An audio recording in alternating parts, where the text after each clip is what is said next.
Good afternoon, everyone. Thanks for joining.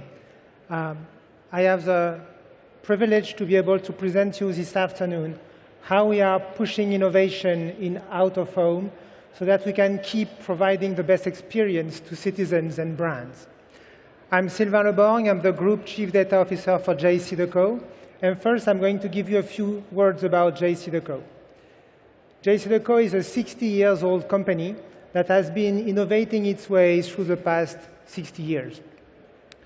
We are currently a 4 billion global company with activities in more than 80 countries, more than 12,000 employees, and every day our services are enjoyed and used by more than 850 million people. We do different things at JCDecaux. We are present in the city centers to provide street furniture like bus shelters or kiosks. We are also working in transport infrastructure when we provide passenger information and work on improving the passenger experience. We are also, alongside highways, providing billboards. And finally, we've been investing quite a lot in soft mobility and providing shareable bikes that are available to use in city centers. 60 years ago, Jean-Claude Decaux, when he invented and created JCDecaux, he started by building a virtuous model. His idea was, how can we provide services for free to everyone? So what we do is that we help the citizens to enjoy more the cities by providing street furniture like bus shelters to make sure that in a day like today you can wait for the bus without being completely drenched. We also work with transport infrastructure when we provide all kinds of solutions for communication with the passengers to make sure that they have the best experience possible when they travel. For cities, we are providing them with new services and new ways to communicate with citizens, making sure that they are aware of the latest entertainment information, but also it can be security information that needs to be shared fast and in real time. And finally, we fund all of this model with advertising. It doesn't cost anything to the city. It doesn't cost anything to the airport or the transport infrastructure. It doesn't cost anything to the citizen. We fund that through advertising by providing brands the ability to create great experience with their consumer.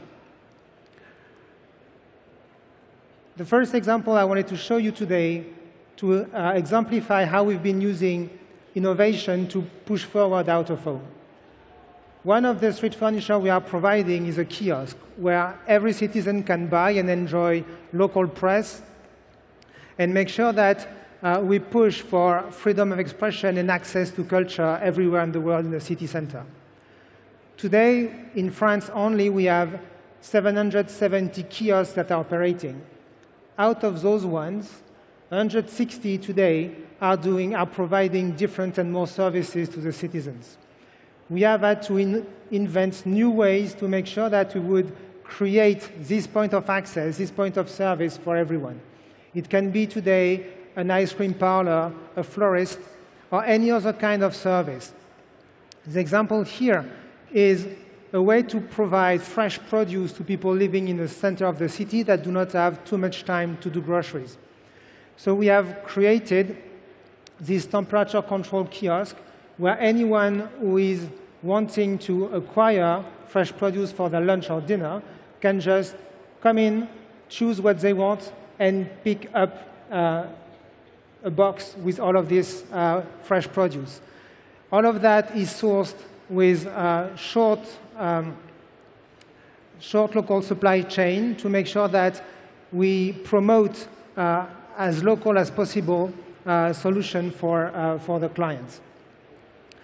The idea is to really make sure that we use innovation to create an access to services that the citizens are craving. To go further in the service we are providing, we are also working in bringing to the cities defibrillators in public access.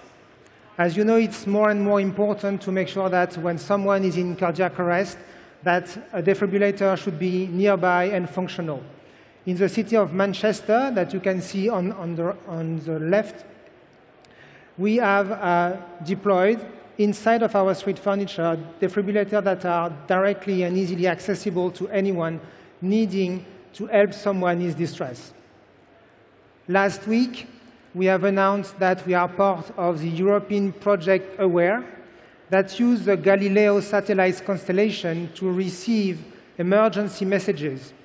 What JCDecaux does is that as soon as a message is pushed, we publish on our street furniture, in the example you can see on the right, an alert message explaining to the people around what they should do for their safety, where they should go for shelter, or what is the thing they should be doing to protect themselves and protect the one dearest to them. At JCDecaux, we do not believe that innovation can come by working alone. We definitely believe in partnering. I could have told you about the partnership we have with Pernod Ricard and Group Accor to create a very innovative data portal. But I chose today to tell you about the Software Republic. 2 years ago, we decided to join the Software Republic with 5 other partners: Renault Group, ST Microelectronics, Thales, Atos, and Dassault Systèmes. You may think, what do those companies have in common? What we have in common is that we have identified that on one end there are problems that are difficult to solve and that we cannot solve by ourselves, and on the other end that we have assets that can help. The idea with the Software Republic is to bring together all of this know-how, all of this capacity of innovation, so that we can find solutions by working together in an open innovation environment. What you see on the right is the project we've worked on last year for the fire rescue department.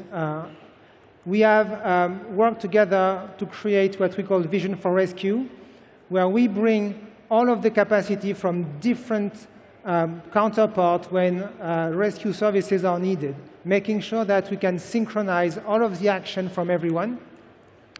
It's all about making sure that we collect enough data at the beginning so that we can anticipate issues and make sure that we can inform the population as quickly as possible that there is a danger ahead. Making sure that we communicate to all of the rescue service so that they can synchronize their action, and how we can act, for example, by having a drone that can take off a street furniture and go take a footage to give the firefighter a more precise information about what is going on in this area. So innovation, like I was describing you, is part of our DNA. We invented a model that is providing service for free to everyone. And to fund that, we use advertising.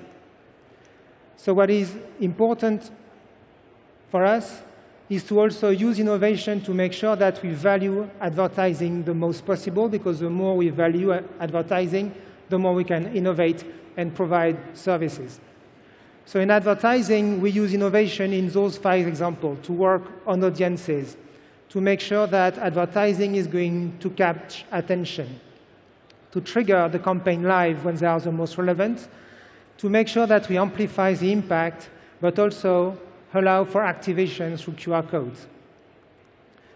Audience is absolutely key. We need to make sure that we understand who is passing by an ad, so that we could define not only how many people this ad has reached, but also what was the profile of those people so that advertiser can target better. To do that, we've been doing 2 things. The first one, we've been modeling everything that is going around. We've been using studies, but also surveys, and learning the patterns of how people move inside of areas like subway station or subway system, and be able to predict the average number of people that have a chance to see the ad. But today, we are also pushing that further. We are working with Displace, our strategic partner, to be able to understand exactly the precise amount of people that are going to pass by an ad based on the events that are organize around, like the Web Summit. For example, this week in Lisbon, there are more people going through the airport than usual, with a specific typology. It's you guys. So we need to make sure that we can inform in real time advertiser so that they can change their campaign, adapt the message, but also define if they should display more ads or less and really adapt that campaign over time. Once you have identified where your audience is, the idea is to make sure that your message is going to catch attention. To do that, there are a lot of things you can do today with creative, and I'm sure our next speakers are going to show you a lot of great things that can be done with GenAI. At JCDecaux, we are focusing on making sure that we understand what is going to have an impact. To do that, we have built a system we call optics that is predicting the attention that each and every part of an ad is going to drive, making sure also that we identify the parts that are not looked at or not seen, and if the ad is taking too much brain power to be understood. To do that, we have been using age tracking studies. We did a lot of studies, and we have fed a machine learning model that now is able to predict what is going to draw attention, how is it going to work, and what is the cognitive intensity that is required by the ad. Today, this is a massive success. All of the creative across 38 markets are using it. I gave you the number for last year. It was 16,000 campaigns that have been tested. This year, we are going to be above 30,000. Just as an example, in Colombia, BBVA wanted to attract new banking customers, making sure that they would not only draw attention, but also create brand recall and interaction. They submitted 3 different copies of their ad that we run through optics. With the conclusion of the studies, BBVA made the adaptation. As you can see, the before and after. You can see that the amount of money and the numbers are bigger and that there is less text. By being able to do that, we were able to improve the generated attention by 49% and reduce the cognitive intensity by 15%, so making both the ad more attractive and easier to understand. Once you have the audience you want to target and the ad you want to display, today with programmatic, you have the ability to start your campaign exactly when you want, depending on external events, some of them not predictable, like the rain in Lisbon, for example. In France, the cosmetic brands Aven decided to push for their solution of skincare. It was a sunscreen that they wanted to advertise only if the UV index would be above 3%, to an audience of young women between 25 and 35, and only in a radius around point of sales. So this is exactly what we could organize, and that's created an uplift of 16 points in a notoriety of the brand, and an uplift of 61% in consideration, because the potential consumer we did interview did find the ad useful, that it was providing them an interesting information and that they wanted to interact with the brand. Once your campaign is running, it's not in a silo. You need to make sure that you can also interact with the other media. We have run a few studies, and what we are identifying is that not only out-of-home is driving people to reach out to their phone and do search and interact with the brand, but also if the brand is already running a social campaign or a search campaign, all of the results are going to improve. Out-of-home is basically making your social media campaign work harder. It's a very, very effective medium. And if we look at the example of this shoemaker brand, and I'm sorry, I had to anonymize the brand. This is not the real ad. They wanted to make sure that they would see what kind of brand lift they would create with a massive campaign in central Madrid. So they ran the campaign during only 6 days, with mostly full takeovers of bus shelters. And the results were staggering. In only 6 days, they managed to increase by 10 points the brand familiarity. And they were very pleased with the result when we interviewed people exposed to the campaign, and were saying that they felt positively about the brand after seeing it in the public space.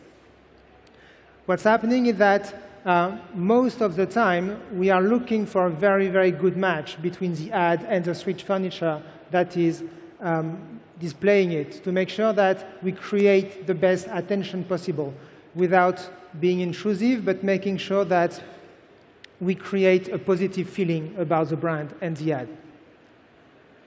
Finally, it's all about interaction. And QR codes are a very great way to create direct interaction with the brand and its content. For example, to download ads, to reach the website, to also experience augmented reality solutions. This is what the Billy Blue College of Design decided to do in Australia. They wanted to attract attention of potential students, make sure they would consider their curriculum and to join them for the next semester. So they created this very, very compelling ad and making sure that they would put a QR code in the middle. Again, the results were staggering. More than 1,000 scans were done on this ad, and they led to 2,000 sessions. 2,000 sessions because out of the first 1,000 ads, people were sharing with their friends what they found, creating some viral campaign on top of the out-of-home campaign. So what we can see that when the campaign is likable, that when the consumer is enjoying the campaign, they are sharing it and creating an amplification effect. But obviously, at the end, to conclude, creativity is king. As always, we provide a large capacity of expression for brand, in which we are using a lot of technology to make sure that we can pre-test it, ideate it very quickly also. So, to conclude, how are we bringing out-of-home to the next level? We want to make sure that by innovating, by creating new services, we keep making it useful, improving passenger experience, improving the way people are experiencing the city, and making sure that those cities can communicate in the best way possible, would it be for entertainment or emergencies. We want to stay experiential, to be part of everybody's life, and make sure that we keep pushing innovation. Thanks so much.